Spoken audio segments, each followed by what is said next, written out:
So it is the first Sunday in December, and we are talking about the art of presence. This entire year, we've been on a journey called the art of something, one thing or the other, right? The art of. And the reason I chose that languaging for our entire year is because when you are an artist, and whether that looks like you are a singer or a musician or a sculptor or a painter or a business person or whatever it is, a coach, all of that is artistry, right? But when you're an artist, you have to practice. You have to practice. I don't care how brilliant you are. I don't care how talented you are. I don't care how rich you are. I don't care what you have going on. You, as an artist, have to practice. And you create art, and some of it is great, and some of it's not so great. But the quality of practicing is what makes you an artist. And so for this year, our journey has been, how do we practice this stuff? How do we practice these qualities? Because it doesn't just happen when you come here on Sunday and listen to me and you're inspired by the music. It happens Monday through Saturday when you're in your life, when you're in the traffic, when you're in the crazy toxic workplace, right? When you're in the relationship, when you're in life, and you have to practice this stuff, yes? And so that's why this year has been all about the art of, the art of. And so this month, what we're talking about is the art of presence. And so presence is such a powerful word. It's a beautiful word. It's a potent word. It has different meanings. So interestingly, for me, as an executive leadership coach, a lot of my work with corporate clients is in what's called executive presence or leadership presence. And so what does this mean? This means that I embark on a journey with my clients who are typically, or used to be, now my client base has shifted some, but it used to be in the first decade of my practice, I worked with men who were in tech roles at Fortune companies. So these were guys who were super brilliant, super smart, super technical, but what they needed was to be a people leader, meaning they needed to be able to engage, to inspire, to motivate, to influence, because the higher up you move in leadership, the more you have to get work done through other people, right? You're not the one doing it. So you need people skills. And so many of my clients initially had great technical skills, but not so great people skills. I don't know, have you met somebody like that? Yes? Yeah. And so what I would do, and I was hired initially as a consultant for a firm that specifically wanted folks with a theater background, because a lot of the work we did was experiential, right? So we'd have people up on their feet, and we'd be doing improv with these tech executives and all the stuff around presence to help them learn how to be authentic, how to release their authenticity, how to engage with others, how to inspire, how to motivate, right? There were components of emotional intelligence, like how do you really feel? Are you aware of your feelings? Are you self-aware? Practicing self-awareness. And are you aware of how another may be feeling and how to navigate that? So executive presence, leadership presence was all that kind of work in helping these incredibly brilliant folks who were in their minds move into their hearts, right? Move into their bodies and interact with in kind ways, in moving ways, in touching ways, in authentic ways with the people they were leading. And I still do this work, but I did a lot of it initially. So that's one form of presence, and we'll actually talk more about that. But that's one form of presence, which is really how you show up, right? When you see someone with presence, you feel it instantly, right? Another way to think about presence, because that's a very external and human way. Another way to think about presence is the divine presence. That presence, capital P, that is always with us, that is forever powerful, forever expressing, forever available. That presence that is and is and is and is. Yes. And so that's what I want to talk about today, this magnificent presence that is always available. It is breathing itself through us right now. It is thinking itself through us right now. It was available since before the beginning, will be here after the end. It is forever and ever and ever and ever. Right? And yet what we know is we cannot quantify this presence. We can't put it in a bottle. We can't name it easily, right? We can't capture it. But there's some qualities that we know, that we feel, that we sense in terms of the presence that we cannot see, we cannot touch, we cannot taste with our senses, but we can feel it. Are y'all following me? Yeah. And so today I want to talk about that presence as the source of all things, that presence as that which was in the beginning, that presence that is the source of all things. Today we're talking about from darkness to light. And I want to invite us into an exploration of darkness, and I'm talking about the the large darkness, not like darkness you see in the human sense. I'm talking about divine darkness, right? Source. What's referred to in Genesis when it says that darkness covered the land. Right? It was not a scary darkness. There was nothing to fear. It was the divine presence. It was the unformed substance. It was pure spirit before it moved upon itself, before light emerged. And so what is so beautiful, if we take that grand metaphor of darkness that covered the land that's referenced in Genesis, if we take that metaphor and we think of how potent that darkness was, how potent it is, right? It is a place of power, of potentiality. It is a place where that which is planted, that which is seeded into it, it is able to germinate and grow into fruition, right? God spoke the word and light emerged. It didn't come from somewhere. It emerged from the darkness, right? And just like in Genesis where it talks about light emerging from the darkness, God spoke the word, the seed was planted, and light appeared. The same thing happens with us. And my beloved practitioner students and those of you who work with me and the practitioners in the room know we call this the creative process. Right? In Science of Mind, we call it the creative process. So I want you to think about this metaphor about how when we plant a seed into the soil of our consciousness, it is dark. Right? When we plant a seed into the soil and the ground, it is dark. It is rich. It is pure potential.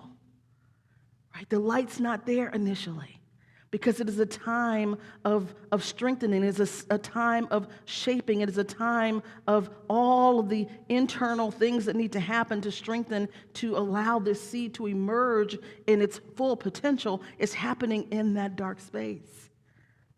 And babies are in embryo. They are in the dark. It's in the dark that they are nurtured. It's in the dark that they are fed. It's in the dark that they are strengthened. It's in the dark that they are created, until it's time for them to emerge, right?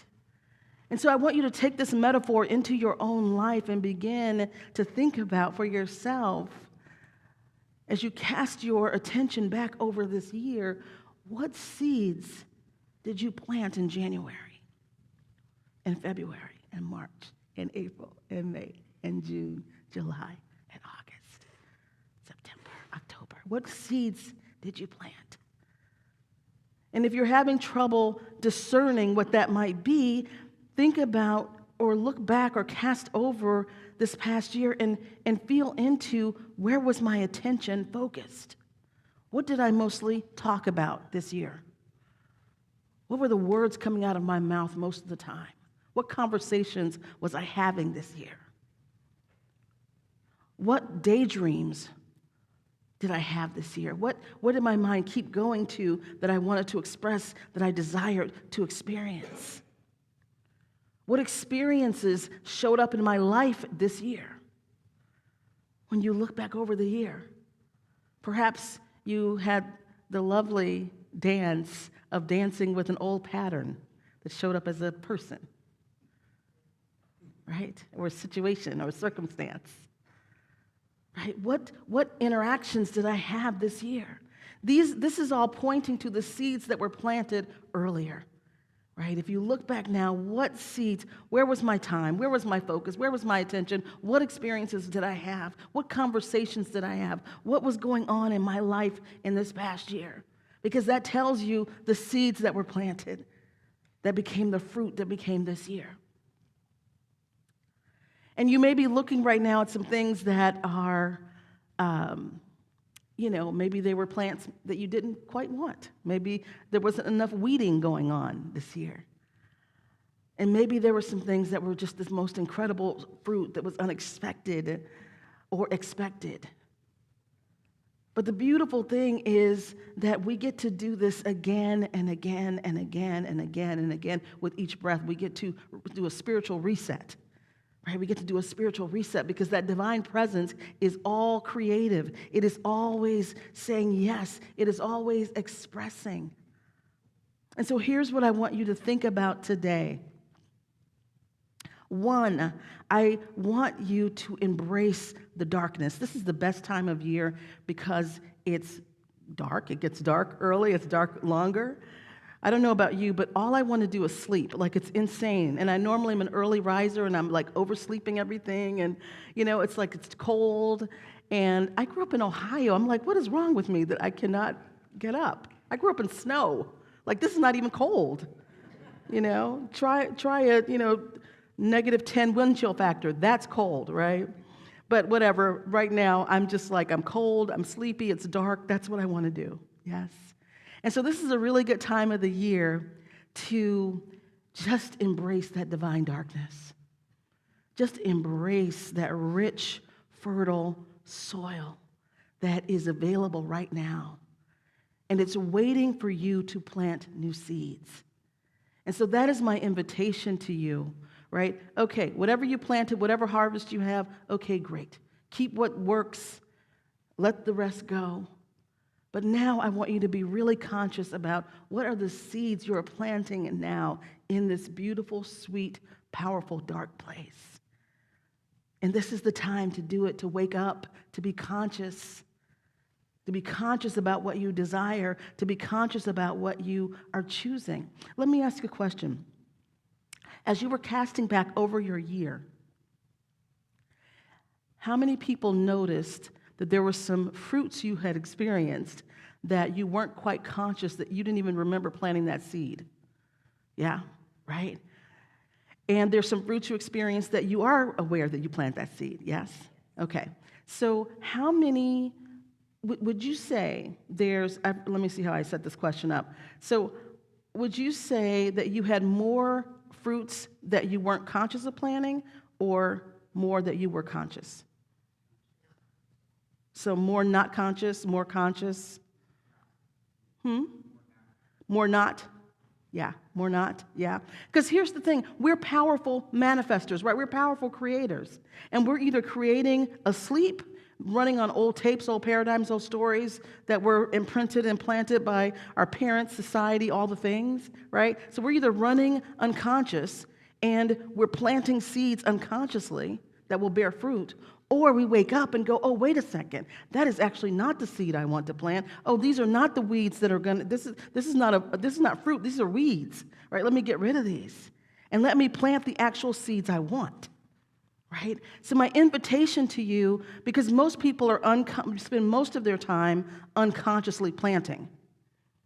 And my invitation to you is in this season of darkness to decide, what do you truly desire for this upcoming year? What do you really want to experience? What seeds, what harvest do you want? When we meet again next year at this time, what will you be casting back over? What will you be looking back at in terms of what happened for you this year? Yes? And so the darkness is a beautiful thing. This is a beautiful season. It's a beautiful time. It's a powerful time. It is a time of pure potential. It is a time where the invisible, the seeds get nurtured in that invisible presence. And the beautiful thing about seeds, when you plant a seed in the ground, in the soil, it's there and you water it and you nurture it and you do all these things. But the beautiful thing is that the sun, the light, is shining and is drawing that seed out, drawing that seed out, drawing that seed out until it pops above the surface. Yeah. Even in the soil, the seed cannot become its full potential, but for the sun shining, the light shining. So even though the seed is in the soil and it does not see the light, it does not feel the light, it does not feel the light on its face, it feels like it's just in the dark. The sun is still shining, and it is unstoppable. It is inexorably pulling that seed into its full potential. And that is what is happening in our lives all the time. All the time. And so if right now for you, you are in a place where it feels dark, where it feels like there is no light, where is the light in this situation?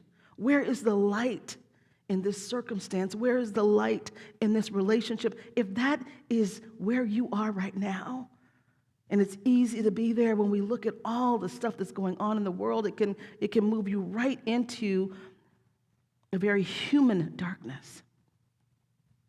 And so I want to say to you, though, that if that is where you are on a human level, know that the light of God is shining on you whether you feel it or not. The light of God is radiant within you whether you feel it or not.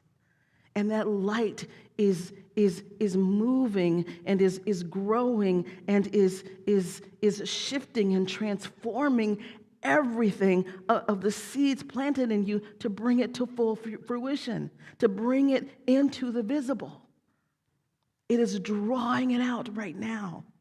And so even if things feel stagnant, even if you feel like you're in the dark, even if it feels like you can't come back from whatever it is, that is not true. That is not true. The light always wins, and the light dispels the darkness. So take heart. Take heart wherever you are, whatever is going on, that light in you cannot be dimmed, cannot be stopped. And those seeds that you have planted, if they're the right seeds, if they're the seeds that you truly desire, that sun, that light is working on it right now. Even if it feels like it's not, it's working on it right now.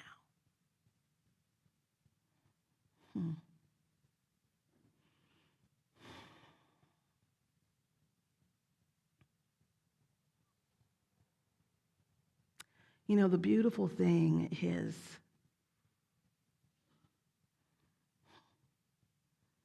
that when we break through that soil, right, when those little tendrils begin to break through the soil and feel the sun on its face, and I want you to feel that in your own life, like that breaking through and the sun on your face, and it's calling you, and it's calling you, and it's growing you, and it's growing you, and this is exactly the process that we are going through. And individually, we're going through this process collectively, because we look out into the world and it seems like there's a lot of darkness.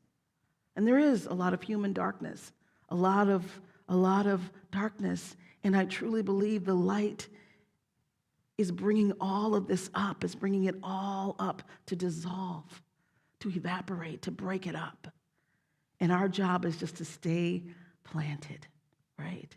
To stay centered, to stay awake, to stay conscious, and to be conscious in our own experience of planting the seeds we want. Because here's the thing, if we don't know we have the power to consciously plant our own seeds and blossom, then we don't have the power collectively to shift our world.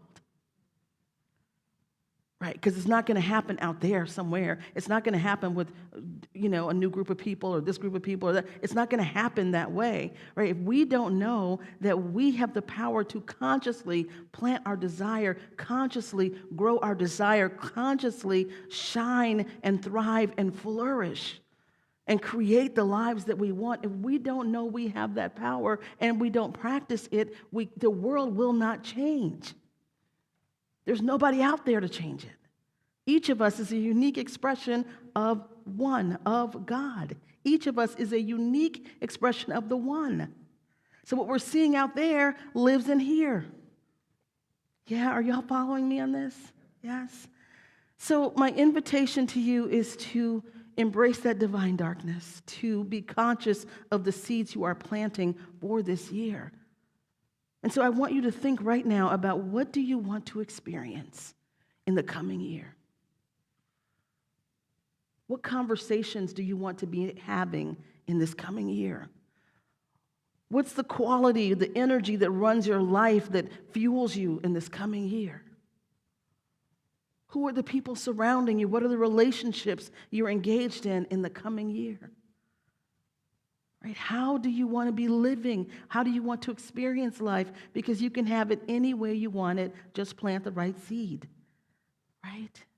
And so that is my invitation to you, and we'll be walking through this for this entire month to get us set up for next year, where we are going to be all about getting in the driver's seat of our lives and focused on how we do that individually and collectively. But first, we got to plant the seeds. We need, a seed is like a map, right? Where are we going? What are we doing? So things aren't so willy-nilly and so chaotic. Yeah? Are y'all with me on this? Yes? Let's turn within.